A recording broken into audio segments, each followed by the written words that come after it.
जय हिंद दोस्तों, मेरा नाम है अनिरुद्ध और मैं आप सभी का वेलकम करता हूं इंडिया डिकोडेड पर। दोस्तों, ये तो हम सभी जानते हैं कि दुनिया भर की कई सारी कंट्रीज इंक्लूडिंग बहुत सारी यूरोपियन यूनियन की कंट्रीज के द्वारा बहुत ही बड़े लेवल पे, बड़े स्तर पे अमेरिका के ट्रेजरी बॉन्ड्स को डंप किया गया है।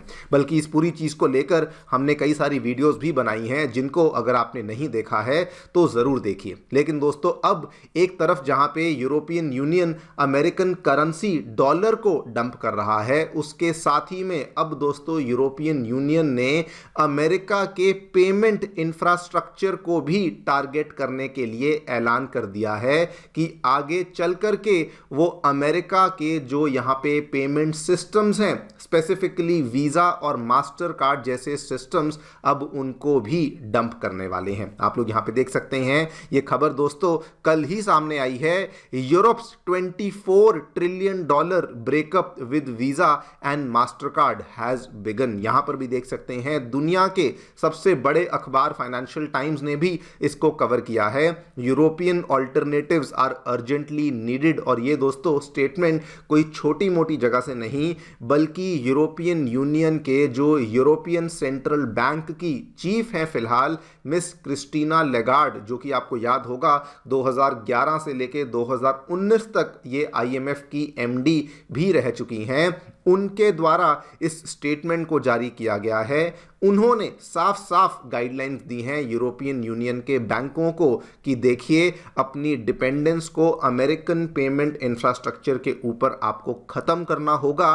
और साथ में वार्निंग दे दी है कि जो भी यूरोपियन यूनियन में जो भी कार्ड ट्रांजैक्शन होती है, अल्टीमेटली उसका जो डेटा है वो कहीं ना कहीं अमेरिका में जा रहा है, यूएसए में जा रहा है। और इसीलिए आज हमें उस चीज़ का एक ऑल्टरनेटिव बनाना ही होगा। इनफैक्ट आपको बता दूं कि यूरोप उस चीज़ को लेकर इतना सीरियस हो चुका है कि ऑलरेडी उसका ऑल्टरनेटिव एक पहले से बन चुका है, बल्कि अब कॉल्स आ रही हैं कि उस ऑल्टरनेटिव सिस्टम को और ज़्यादा एक्सपैंड किया जाए। जिस ऑल्टरनेटिव की मैं बात कर रहा हूं, उसे ये लोग वीरो का नाम दे रहे हैं, जो कि दोस्तों दो अलग अलग शब्दों से मिलकर के बना है। वीरो में एक शब्द है वी, जो कि यूरोप बेसिकली अपनी सभी कंट्रीज़ को डिनोट कर रहा है, और दूसरा शब्द है इनका खुद का जो करेंसी यूरो है। इन दोनों से मिलकर के इन्होंने इस शब्द को बनाया है। क्या है ये वीरो, कैसे काम करता है, क्या क्या इसको लेकर ऑलरेडी हो चुका है, वो सारी चीज़ें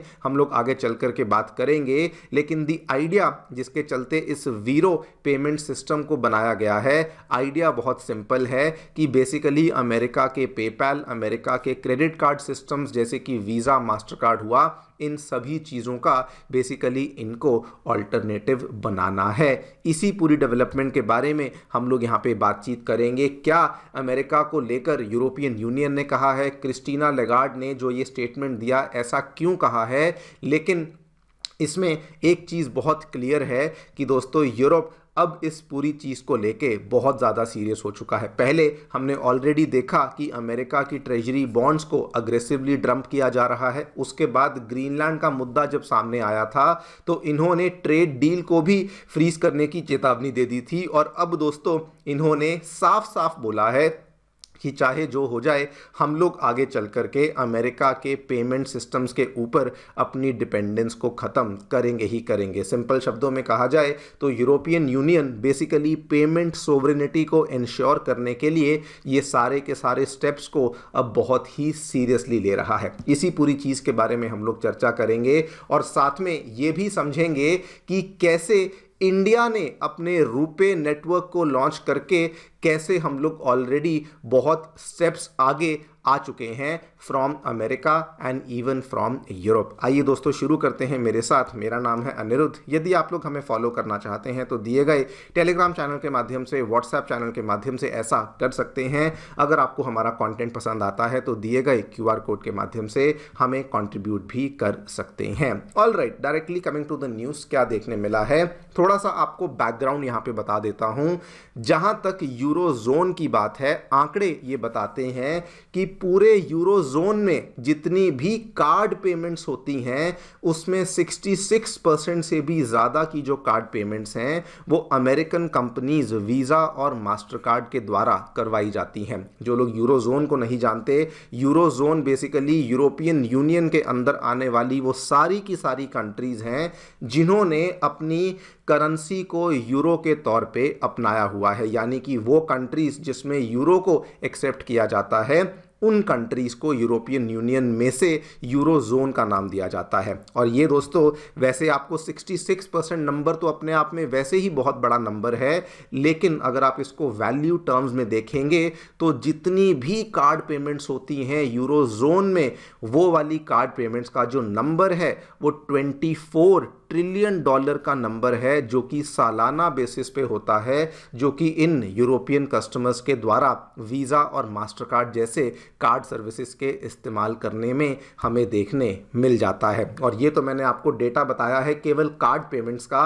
अगर ऑनलाइन और मोबाइल पेमेंट्स के डेटा को देखा जाए तो उसमें भी यूरोपियन यूनियन या तो अमेरिका की जानी मानी कंपनी पेपैल के ऊपर रिलाय करता है या फिर यूरोपियन यूनियन चाइना की कंपनी एली पे के ऊपर यहाँ पे रिलाय करता है। और इन्हीं सब चीज़ों को लेकर यूरोपियन यूनियन ने फाइनली इश्यूज़ को देखना, रिकॉग्नाइज करना शुरू किया। उन्होंने कहा कि सबसे पहले तो जब ये सारी की सारी पेमेंट्स हमारी या तो चाइनीज़ या अमेरिकन कंपनियां करवाती हैं तो नंबर 1 प्रॉब्लम ये आती है कि पेमेंट का जो भी डेटा है वो अमेरिका में चला जाता है, वो यूरोपियन यूनियन में रहता ही नहीं है। नंबर 2, उन्होंने यहाँ पर यह भी कहा कि कल को मान लीजिए अमेरिका के साथ किसी प्रकार की कोई प्रॉब्लम खड़ी हो जाती है, जैसे कि रिसेंटली ग्रीनलैंड वाले केस में भी हुआ, तो उस केस में there is a high possibility कि ये सारा का सारा जो डेटा है या फिर इवन जो ये सर्विसेज हैं अमेरिका कल इन चीज़ों के ऊपर रिस्ट्रिक्शंस को लगा सकता है। और यहाँ पर केस इन पॉइंट आता है रशिया का,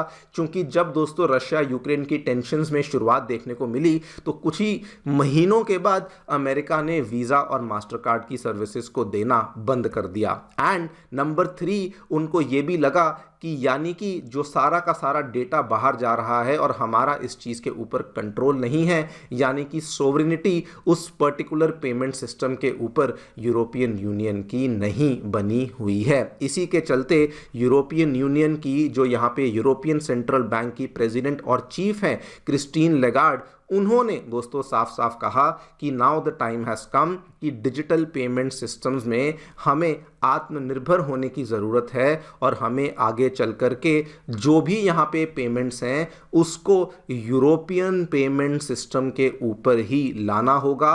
और जितना भी नॉन यूरोपियन इंफ्रास्ट्रक्चर है, फिर भले वो वीज़ा हो, मास्टरकार्ड हो, पेपैल हो, एलीपे हो, हमें अपने आप को इन चीज़ों से दूर करना होगा। ये पूरा का पूरा स्टेटमेंट आप चाहें तो इसको यहाँ पर पॉज करके पढ़ भी सकते हैं। एंड दोस्तों कुछ ही दिनों के बाद without any wastage of time European union में से जो यूरोपियन पेमेंट्स इनिशिएटिव है, जो कि बाय द वे यूरोप के 16 मेजर बैंकों ने मिलकर के एक कंसोर्टियम को तैयार किया है, उन्होंने कुछ ही दिनों के बाद एक लैंडमार्क अग्रीमेंट को साइन किया और उस अग्रीमेंट में उन्होंने कहा कि अब हम लोग आगे चल करके एक pan European inter operable payment network को बनाएंगे जिसमें कि 130 मिलियन यूजर्स को कवर किया जाएगा across the 13 countries of the eurozone. और इसी चीज़ को वो लोग नाम दे रहे हैं द डिजिटल वॉलेट वीरो। नाउ दोस्तों वीरो के बारे में आपको बता दूं, यूं तो ये लॉन्च पहले ही हो चुका था। ये आज से लगभग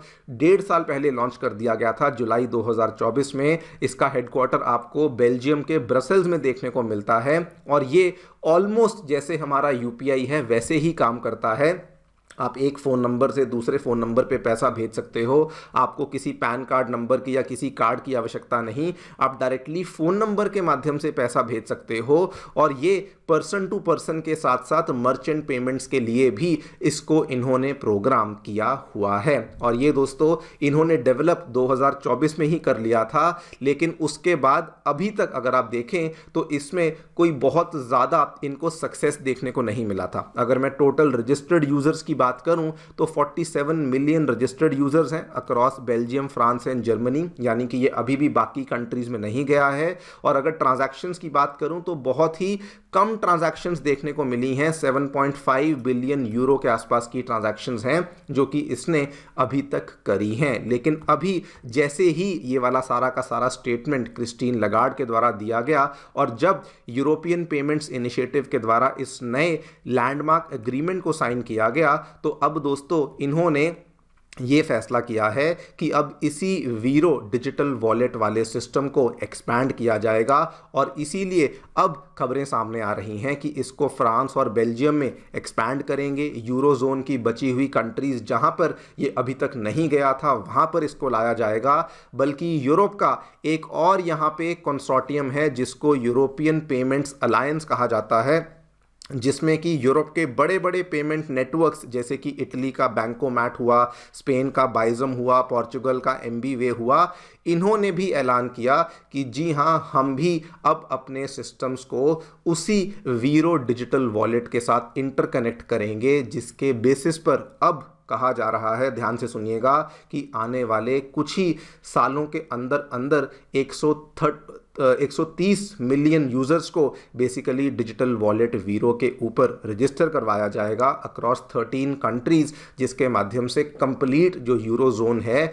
वो इवेंचुअली अपने पेमेंट इंफ्रास्ट्रक्चर को डिजिटल वॉलेट वीरो के ऊपर शिफ्ट कर ही लेगा। आप यहाँ पर भी देख सकते हैं इन्होंने बाकी चीज़ों को लेकर भी टाइमलाइंस दी हैं कि cross border peer to peer systems 2026 में लॉन्च हो जाएंगी। ई कॉमर्स और पॉइंट ऑफ सेल सिस्टम्स जो हैं वो 2027 तक इनको भी यहाँ पे लॉन्च करवा दिया जाएगा। Now why this is a very very huge move by European union. ये दोस्तों देखिए इकोनॉमिकली तो बहुत ही बड़ा मूव है। अगर आप देखें एक बहुत बड़ी प्रॉब्लम जो यूरोपियन यूनियन में आती थी कि अलग अलग कंट्रीज का अपना अपना सिस्टम तो था, मतलब कि फ्रांस का अपना सिस्टम था, जर्मनी का था, बेल्जियम का था, लेकिन प्रॉब्लम ये थी कि कोई भी ऐसा सिस्टम नहीं था जो कि अक्रॉस दी बॉर्डर्स काम कर जाए। और अब बल्कि अगर आप देखें यूरोपियन पेमेंट इनिशिएटिव की जो वहाँ पे चीफ हैं, उन्होंने क्या कहा, उन्होंने इसी बात को दोहराया कि हमारे बहुत अच्छे नेशनल एसेट्स हैं जो कि डोमेस्टिकली काम करते हैं, डोमेस्टिक कार्ड स्कीम्स भी हैं,